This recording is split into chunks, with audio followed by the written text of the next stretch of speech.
de posibilidades de creación infinitas. Miguel de Cervantes Saavedra nació hace 469 años y murió hace 400.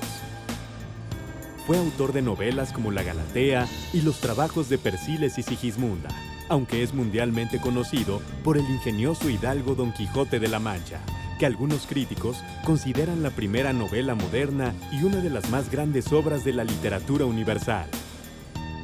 En el ámbito de la poesía, destacan sus obras Un valentón de espátula y greguesco y Al túmulo del rey Felipe II.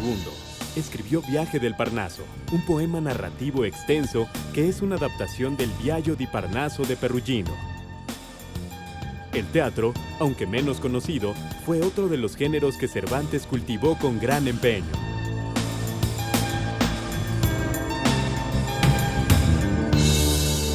Cervantes es reconocidísimo por novelista, aunque él no consideraba la novela como el producto máximo de su ingenio.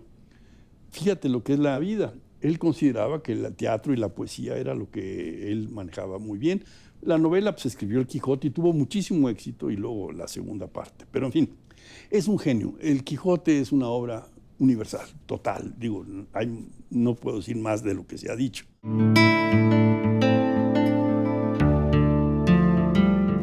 En teatro, Cervantes declaró haber escrito 20 o 30 comedias, de las cuales se conservan los títulos de 17 y los textos de 11, sin contar 8 entremeses y algunos otros atribuidos.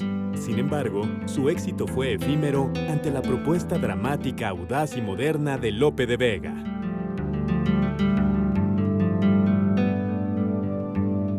Cervantes, el pobre, su vida fue muy trágica. Se equivoca desde jovencito, hay un duelo en la corte y entonces tiene que huir exilado y se va a Nápoles, exilado a fuerzas, y deja a la familia y luego entra como soldado y es soldado y le gustaba mucho ser soldado.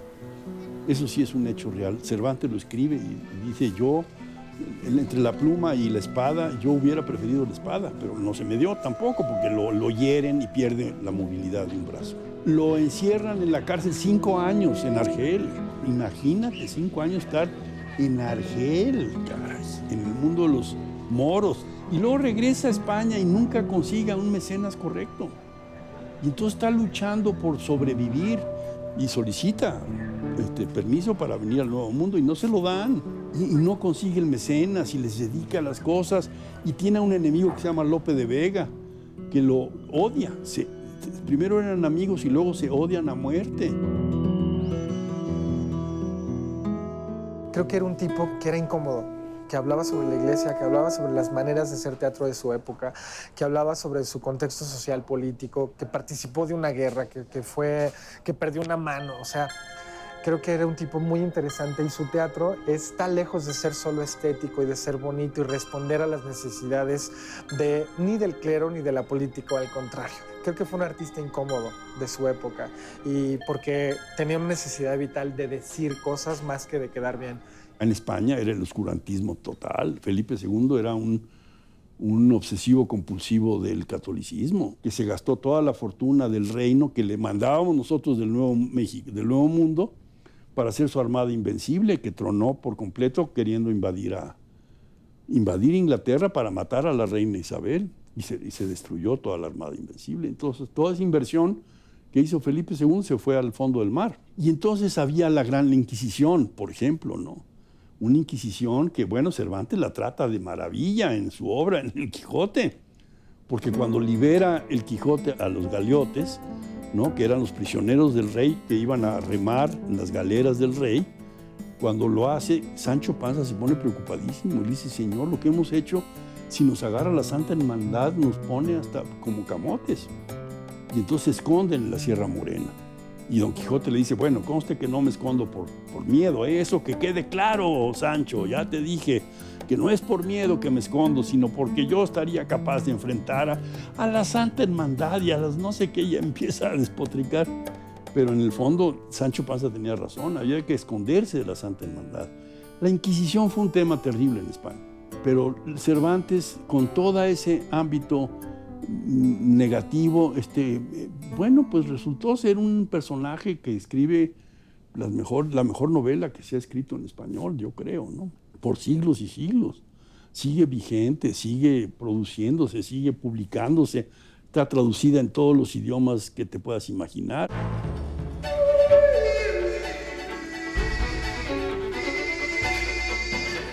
El teatro de Cervantes ha sido poco apreciado y representado, con algunas obras perdidas y otras sin estrenarse.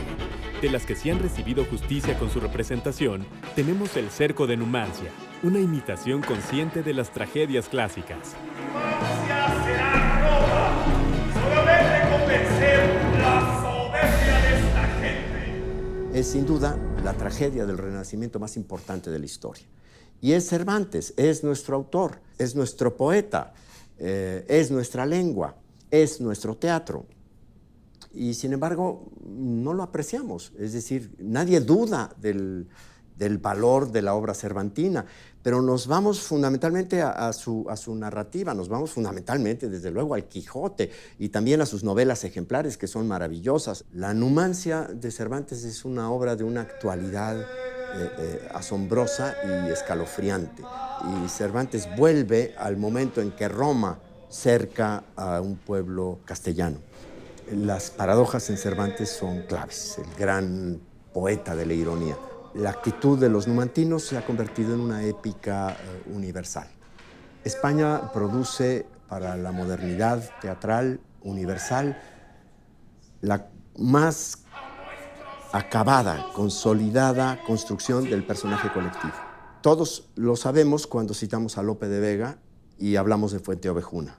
Esa colectividad insurrecta, justiciera de Fuenteovejuna, que se hace responsable de la acción, es identificadora universal. Pero no hay que olvidar que años antes de Lope es Cervantes el que crea a la otra colectividad, la colectividad resistente de Numancia.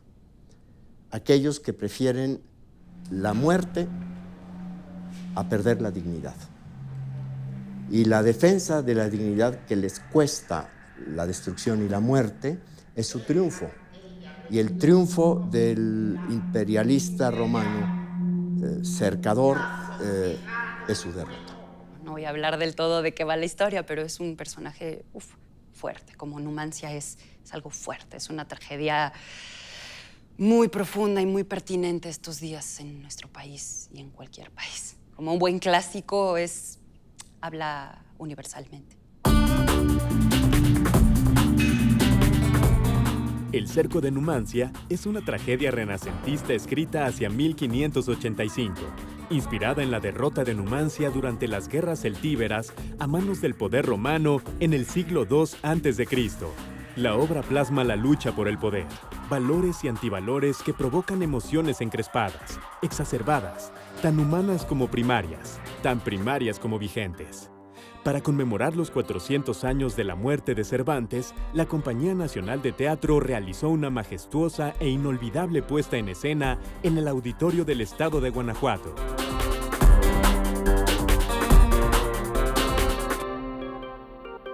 Hemos encargado el montaje a un joven director y apostar por él, un director brillante con una garra impresionante, pero que está comenzando con una ilusión enorme, y entonces pues esta compañía se pone en las manos de este joven director lleno de intuiciones y apuesta por esta renovación y por este texto emblemático. Este director es Juan Carrillo. Desde el texto trata de una adaptación, ¿no?, que está a cargo de Ignacio García. Él hace una edición del original con varios aspectos. Uno va como cortando algunas cosas y hace la edición. Otra es que el verso, digamos que lo limpia o lo rasura de palabras que puedan remitirnos a una época o el uso de un lenguaje que ya no conocemos. Entonces digamos que hizo un verso mucho más digerible y quitó referencias que tuvieran que ver con la España de ese entonces. Hay un personaje que es el Río Duero, hay un personaje que es la Fama. Esos los quitó y los suplió de otra manera para hablar como personajes que tuvieran que ver más con el entendimiento universal, para que nosotros lo pudiéramos entender. Sí es el verso, sí son los textos, solo con estas licencias para trabajarlos desde otro lugar, con miras a llegar a un espectador contemporáneo, mexicano, que no necesariamente es erudito en el verso y no necesariamente es leído ni culto, sino que tiene imágenes crudas y que tiene textos dichos con la mayor verdad posible y que entonces puedan entender una historia contundente y no una estética necesariamente, ni no una teatralidad elaborada, sino pues eso, la esencia humana de al tú por tú con el actor que está hablándole a un espectador que está escuchando.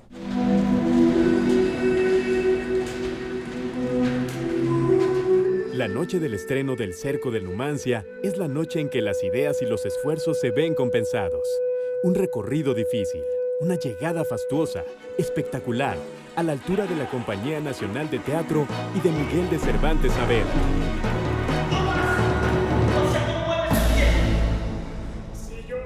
Hicimos un trabajo de mesa muy ágil, digamos. Inmediatamente nos paramos para seguir haciendo el análisis del texto, pero con las acciones. Yo me basé en un trabajo mucho de exploración con los actores.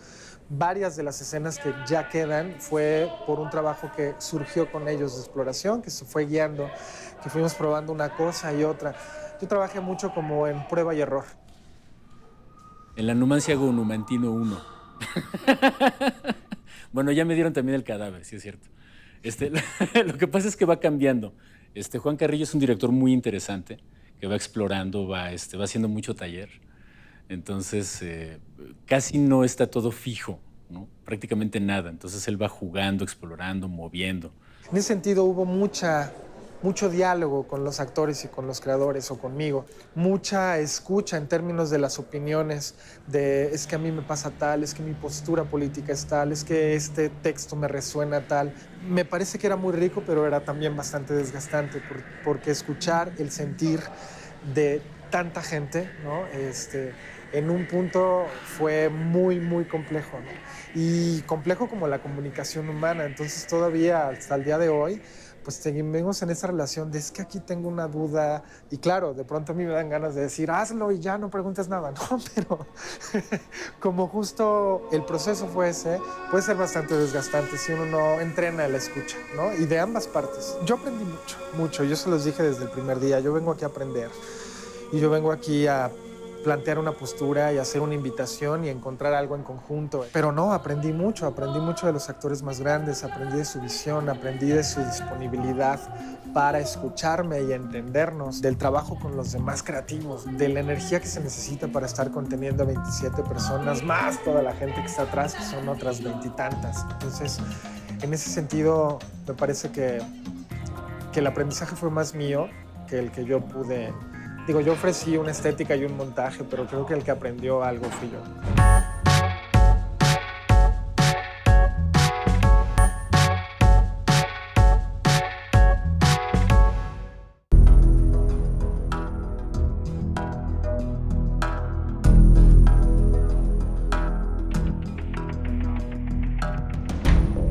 El recinto que en nuestros días alberga al Centro Nacional de Conservación y Registro del Patrimonio Artístico Mueble, Cencropam, está ubicado en el antiguo Colegio Mayor de San Pedro y San Pablo. Un edificio del siglo XVI, construido como primera casa y colegio de la Compañía de Jesús en la Nueva España. Con el paso del tiempo, el inmueble se utilizó como cuartel del Regimiento de la Corona. Estuvo ocupado por el Colegio Militar, por una escuela primaria y ya en el siglo XX fue anexo de la Escuela Nacional Preparatoria. En el cubo de la escalera del claustro y la bóveda se conservan los murales que Roberto Montenegro pintó entre 1922 y 1923. Son un elemento representativo del edificio y de la plástica mexicana del siglo XX.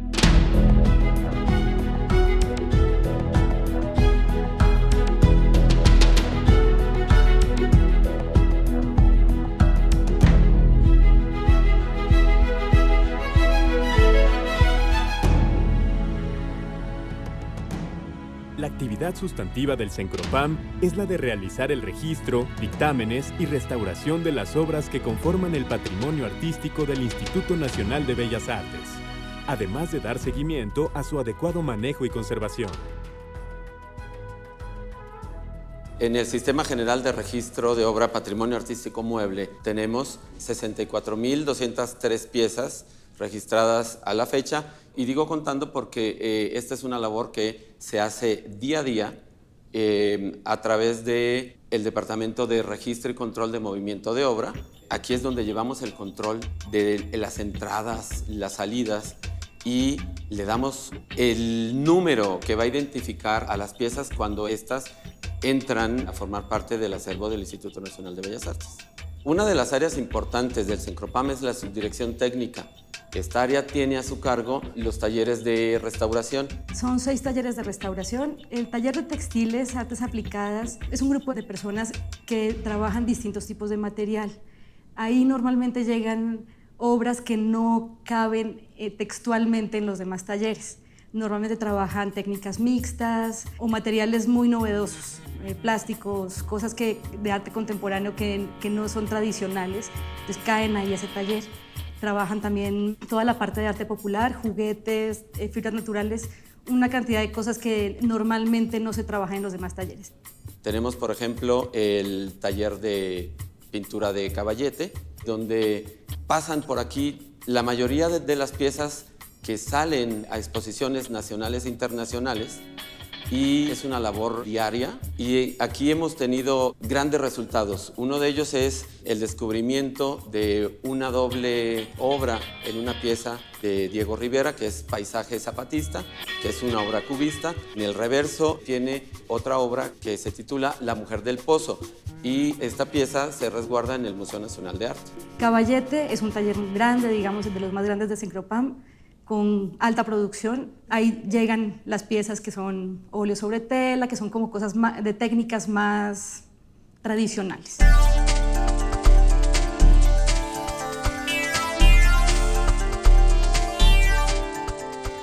Las obras intervenidas en el taller de pintura de Caballete pertenecen a las colecciones de los museos de Limba o de instituciones culturales de algunos estados de la República.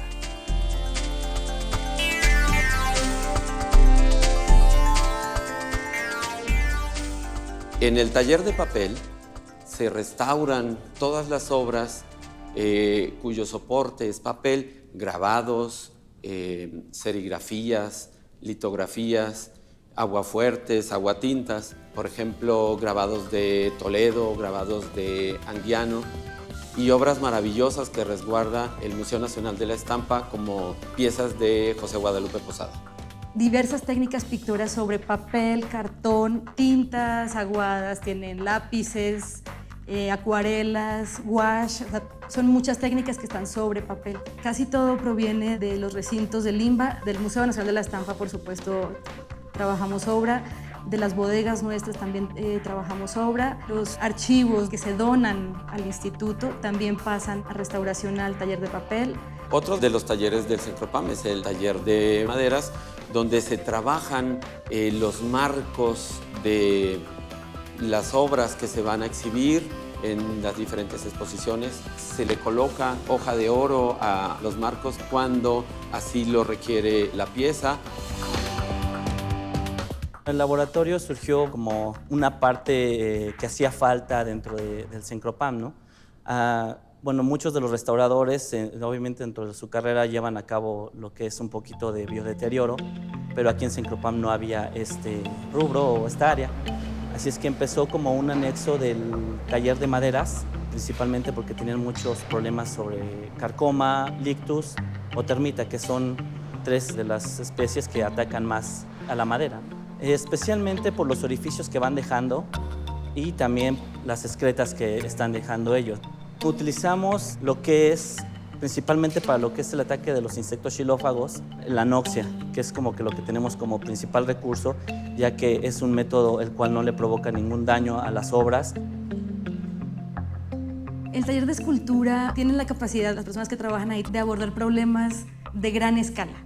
Normalmente los talleres de restauración ven cosas, sí, pues medianas, grandes. El taller de escultura normalmente trabaja en cosas grandes, pesadas, y para ellos todo es más o menos fácil. Cosas que para muchas personas se pueden volver una complicación, ellos lo resuelven con mucha facilidad. Muchos se formaron en la Esmeralda, entonces trabajan vitral, trabajan bronces, vidrio, plásticos. Ahora ya recientemente que los artistas trabajan fibras, plásticos, fibra de vidrio, ellos trabajan todo ese tipo de materiales.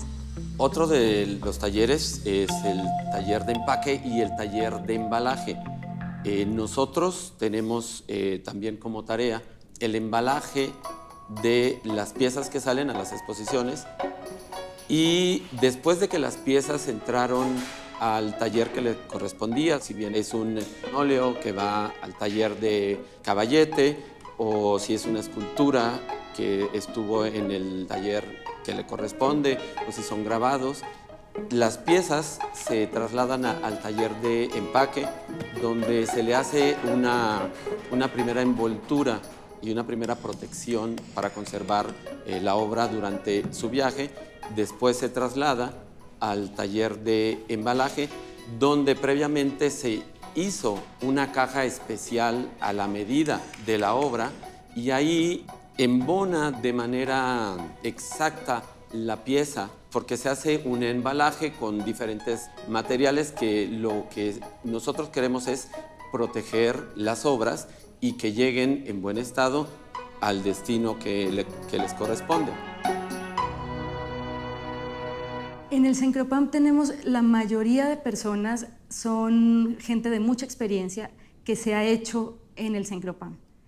Sé que hace muchos años, 30, 40, 50 años, vino personal de fuera del país a darles a ellos sus enseñanzas de las técnicas y todo este tipo de cosas. Esa enseñanza ha seguido como de generaciones. La mayoría del personal de base se ha hecho a partir de la experiencia. Tenemos restauradores que algunos se han formado en el extranjero, otros son egresados de escuelas de restauración a nivel nacional, pero también hay otros que durante la práctica se han formado y con una disciplina cotidiana han forjado una carrera aquí en el Cencropam y realmente son verdaderos especialistas en este quehacer cotidiano nuestro.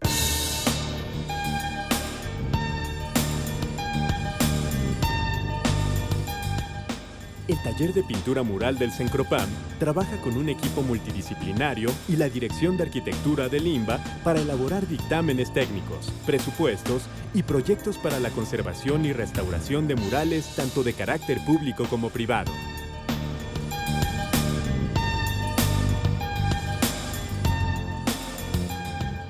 En este momento estamos trabajando de la mano con la Secretaría de Educación Pública, la Secretaría de Cultura Federal y la SEP en un proyecto de rescate de los murales de la Escuela Belisario Domínguez.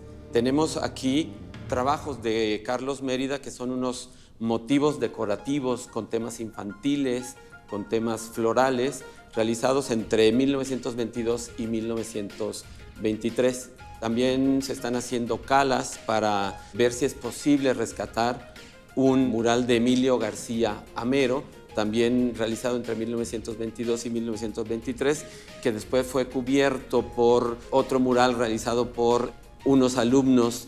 También se encuentra un mural realizado por un colectivo encabezado por Maris Bustamante. Esta pieza se encuentra en buen estado, haremos una limpieza general y es lo que ahorita estamos haciendo. Es un trabajo que están realizando 20 restauradores.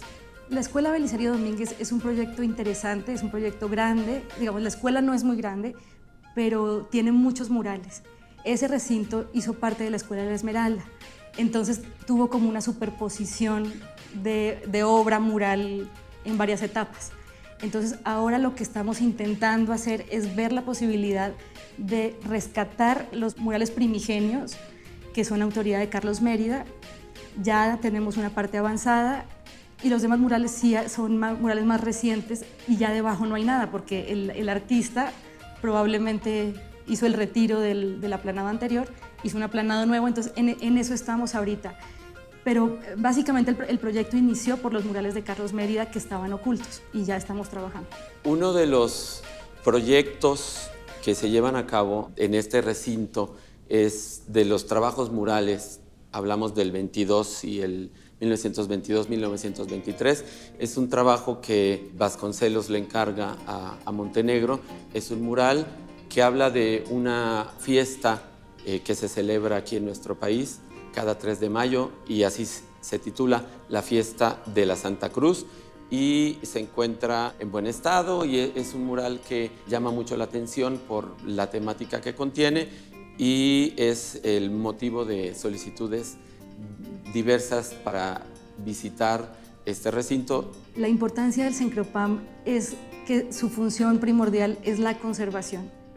Hemos recibido de artistas nuevos que donan al instituto o concursan en los concursos que abre el instituto y nos enfrentamos al problema de cómo conservar estas obras que ya van a comenzar a ser parte del acervo nacional. Son como ese tipo de retos, de estar a la vanguardia, de probar nuevas técnicas, enfrentarse a nuevos materiales y resolver problemas básicamente de conservación. La preocupación nuestra es la conservación.